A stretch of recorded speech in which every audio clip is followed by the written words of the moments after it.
रानीगंज के गहरे जंगल की नदी में कुछ जलपरियां रहती है, लेकिन जंगल की इस नदी को कब्जा करना चाहता है एक पंचमुखी नाग। तुम लोगों को कितनी बार समझाया, लेकिन फिर भी तुम लोग इस नदी को छोड़कर नहीं गए। अब देख, मैं अपने जहर से इस नदी का पानी जहरीला कर दूंगा। पंचमुखी नाग अपने मुंह से नदी के पानी में जहर उगलने लगा और जहर के वजह से जलपरियां तड़पने लगी। तभी जलपरियां अपनी रक्षा के लिए समुद्र राज्य में संकेत भेजती है।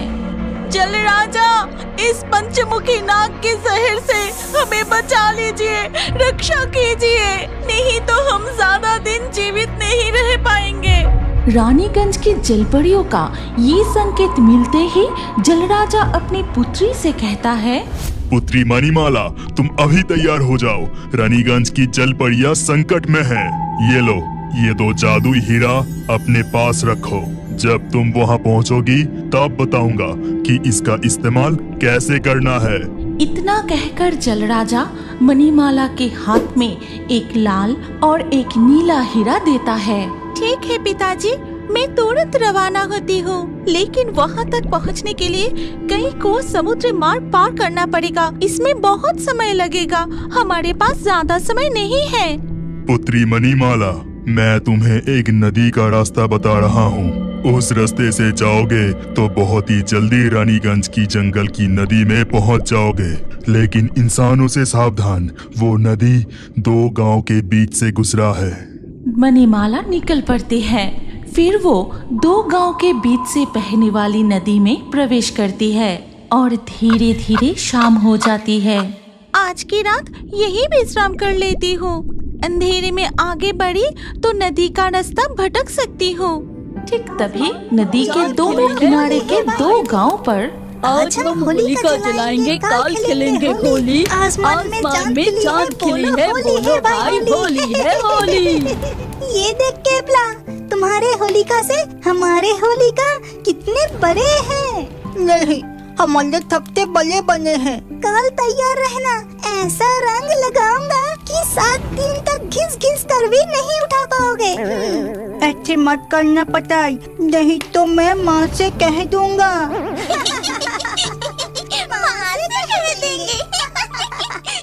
फिर धीरे धीरे सुबह हो जाती है और सुबह होते ही नदी किनारे दोनों गांव के बच्चे खुशी से होली खेलने लगते हैं।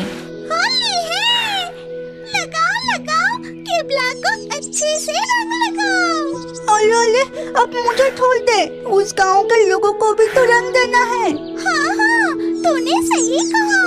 पटाई कल कह रहा था कि हमें ऐसा रंग लगाएगा कि 7 दिन तक नहीं छूटेगा। हम उसे छोड़ देंगे क्या? इसके बाद केबला, शिवली, नंटे सभी मिलकर रंग भरे गुब्बारे लेकर नदी किनारे पहुंचते हैं और नदी के दूसरी तरफ गांव में गुब्बारे फेंकते हैं। गुब्बारे जाके गोपाल दादाजी के ऊपर गिरता है। गया, मेरा ये नया कपड़ा बिल्कुल बर्बाद हो गया। बदमाश बच्चों, तुम लोग मेरे ऊपर ही रंग भरे गुब्बारे फेंका। रुको। तभी पटाई, घंटू और तितली वहाँ आके कहता है, केबला, तेरी इतनी हिम्मत, तू मेरी दादाजी के ऊपर रंग डाल के हंस रहा है। तो रुक, मैं अभी मजा चखाता हूँ, जरा गुब्बारे दे तो। फिर पटाई जोर से एक गुब्बारा फेंकता है।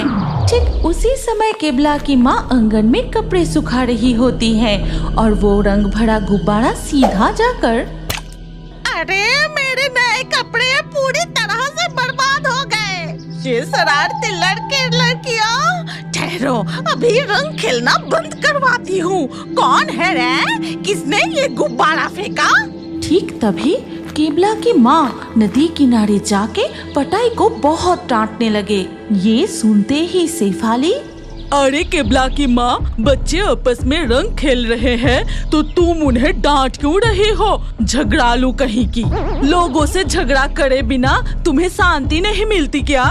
क्या कहा? तुमने मुझे इस तरह से अपमान किया? अभी मजा चखाती हूँ। बस दोनों गांव के बीच जबरदस्त झगड़ा शुरू हो जाता है।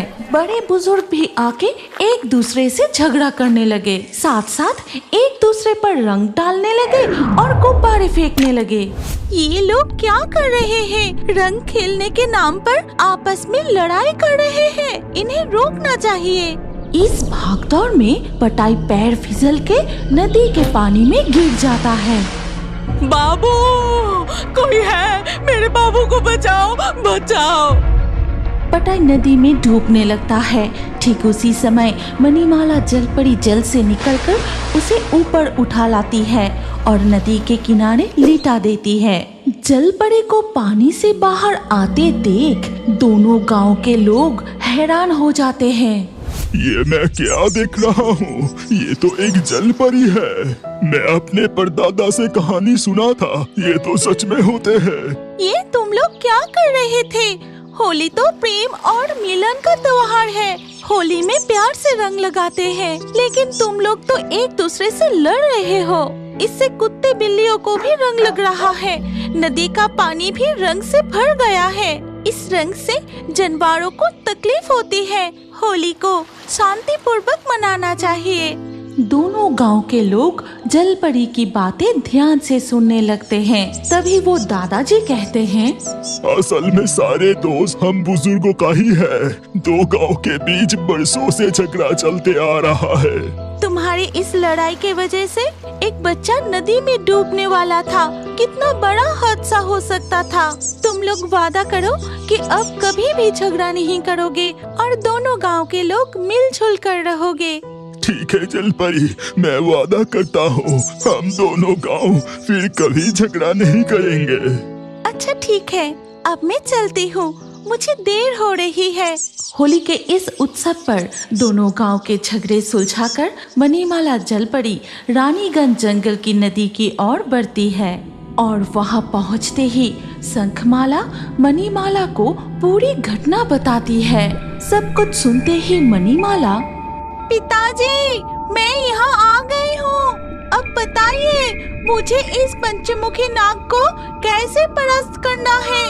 तुम पहले वो नीला हीरा निकाल के मंत्र जप करो। उससे नीला हीरा नदी का सारा बीज अपने अंदर समा लेगा और लाल हीरा वो पंचमुखी नाग के ऊपर फेंकते ही वो जल के राख हो जाएगा। मणिमाला नीला हीरा निकलकर मंत्र जपते ही नदी का जहरीला पानी तुरंत ठीक हो जाता है और ये देख पंचमुखी नाग, असंभव, नदी के पानी से मेरी जहर कहाँ चली गई? ये नहीं हो सकता। तभी मणिमाला जलपरी पानी से सिर उठाकर पंचमुखी नाग से कहती है, तुम इस जंगल और नदी को छोड़कर कहीं और चले जाओ, नहीं तो आज तुम मेरे हाथ मारे जाओगे। क्या कहा? तुम मुझे चुनौती देता है? अब तुम मेरे जहर का सामना कर। इतना कहते ही पंचमुखी नाग मणिमाला के ऊपर जहर डालने की कोशिश करता है। तभी मणिमाला लाल हीरा पंचमुखी नाग के ऊपर फेंकते ही वो नाग देखते ही देखते भस्म हो गया। धन्यवाद मणिमाला, अगर तुम सही समय पर हमारी मदद करने के लिए ना आते तो शायद हम सब मारे जाते। और वो कांटे जाके फंसी जलपरी की पूंछ में। हरी और रवि दोनों अपने छड़ी को दोनों दिशाओं में खींचने लगे और वो जलपरी पानी के ऊपर आने लगी। पलाशपुर और केतक नगर, इन दोनों गांव के बीच से बहती है गंगा नदी।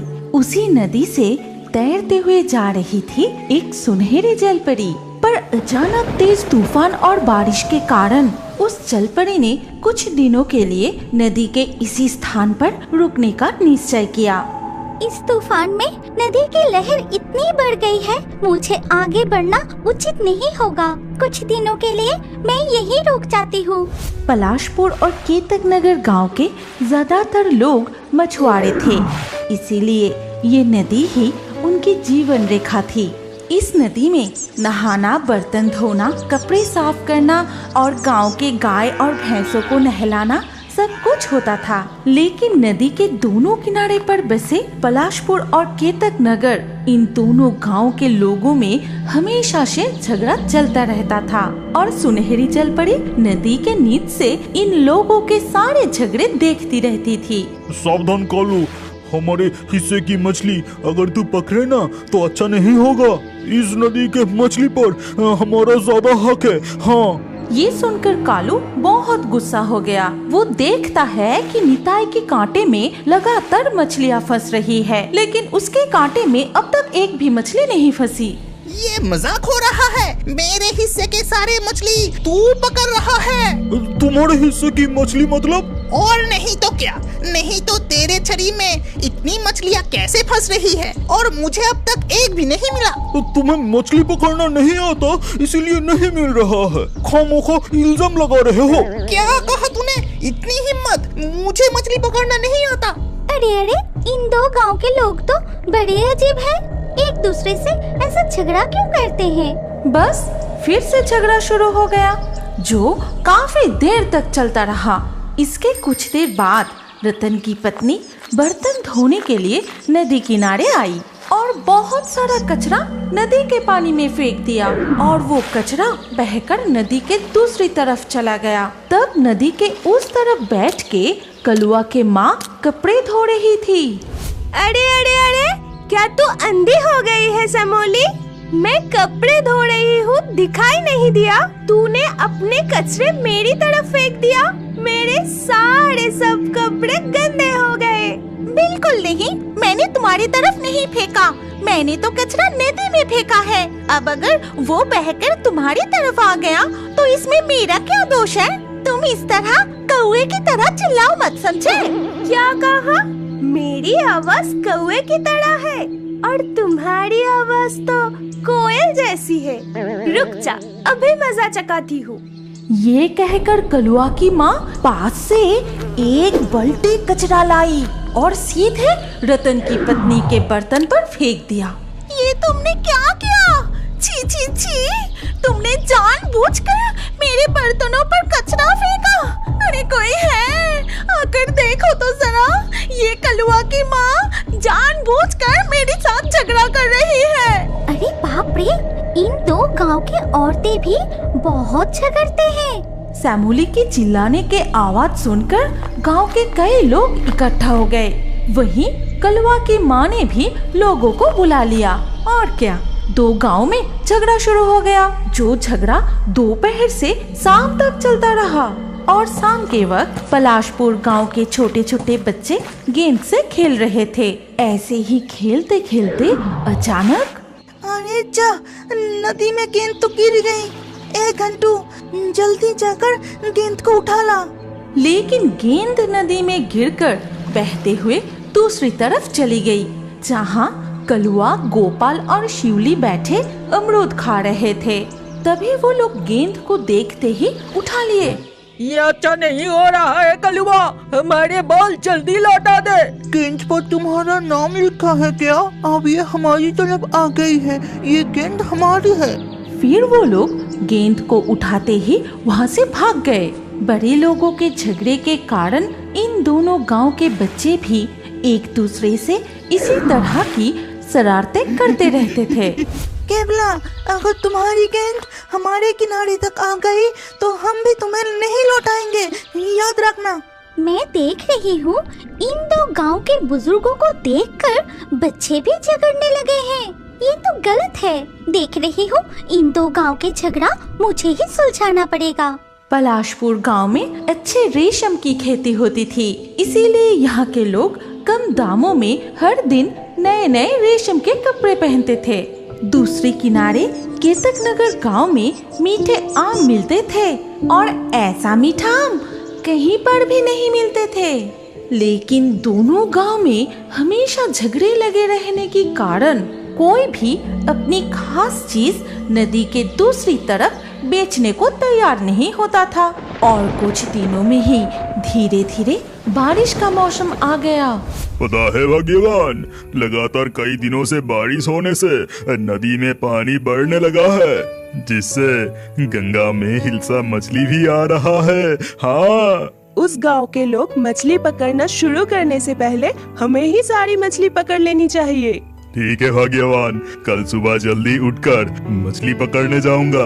नहीं, कल सुबह नहीं, सुबह सारे लाइन लगा देंगे। तुम आज रात ही जाकर मछली पकड़ना शुरू करो। पत्नी के आदेश अनुसार हरी रात में ही कांटे लिए नदी किनारे पहुंच जाता है, लेकिन दूसरे किनारे रवि और उसकी पत्नी कांटे से मछली पकड़ रहे थे। फिर हरी नदी में कांटे डालते ही सीधा जाके फंसती है जलपरी के बालों में। भाग्यवान, लगता है बड़ी हिल्सा मछली फंसी है, मैं खींचकर नहीं निकल पा रहा हूँ। ये सुनते ही रवि जल्दी ही अपने कांटे नदी में डाल दी और वो कांटे जाके फंसी जलपरी की पूंछ में। ये क्या फंस गया मेरे बालों में और पूंछ में भी। मुझे बहुत दर्द हो रही है।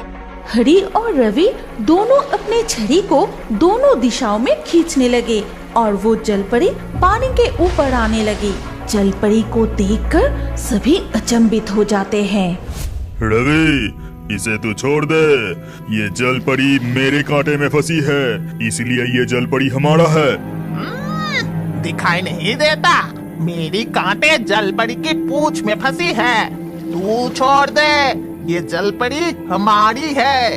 इधर जलपरी दर्द के मारे तड़पती रहती है। ये सुनहरी जलपरी को लेकर रवि और हरी के बीच झगड़ा शुरू हो जाता है। फिर सुबह होते ही वहाँ और गांव के लोग इकट्ठा हो जाते हैं और जलपरी को लेकर दोनों गांव के बीच झगड़ा चलता ही रहा। इनका झगड़ा तो रुकने का नाम ही नहीं ले रहा है और इधर मैं दर्द से बेहाल हो रही हूँ, कोई देख भी नहीं रहा है। अरे तुम लोग झगड़ना बंद करो, मुझे छोड़ दो, मुझे वापस समुंदर में जाना है। अरे बाप रे, ये जलपरी तो बोल भी सकती है। तुम्हें तो मैं इतने आसानी से नहीं छोड़ूंगा, तुम्हें मेले में जाकर अच्छे कीमत पर बेचेंगे। कभी नहीं, जलपरी को हम बेचेंगे। ये सुनकर सुनहरी जलपरी बहुत डर जाती है। फिर वो मन ही मन एक योजना बनाई और बोली, क्या आप लोगों को पता है मेरे पास बहुत सारे खजाना है। अगर तुम लोग मुझे छोड़ दिए तो मैं तुम्हारे 2 गांव में से कोई एक गांव को ये सारे खजाना दे दूंगी, लेकिन मेरी भी एक शर्त है। सच में क्या? ये जो तुम कह रही हो ये हम कैसे मान ले? तब जलपरी जादू करके पानी से बहुत सारा खजाना निकलकर दिखाती है और साथ ही साथ वो खजाना गायब भी कर देती है। और ये देखकर, शर्त क्या है? जल्दी बोलो, हम सारे शर्त मानने के लिए तैयार हैं। सारे खजाने हम ही लेंगे। जलपरी की सारे खजाने सिर्फ हम ही लेंगे।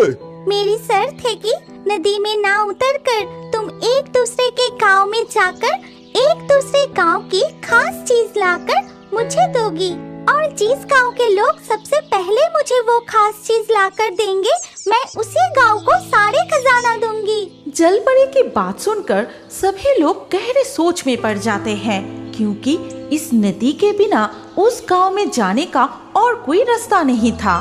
चलो चलो, मुझे तरकीब मिल गई, अब काम शुरू करते हैं।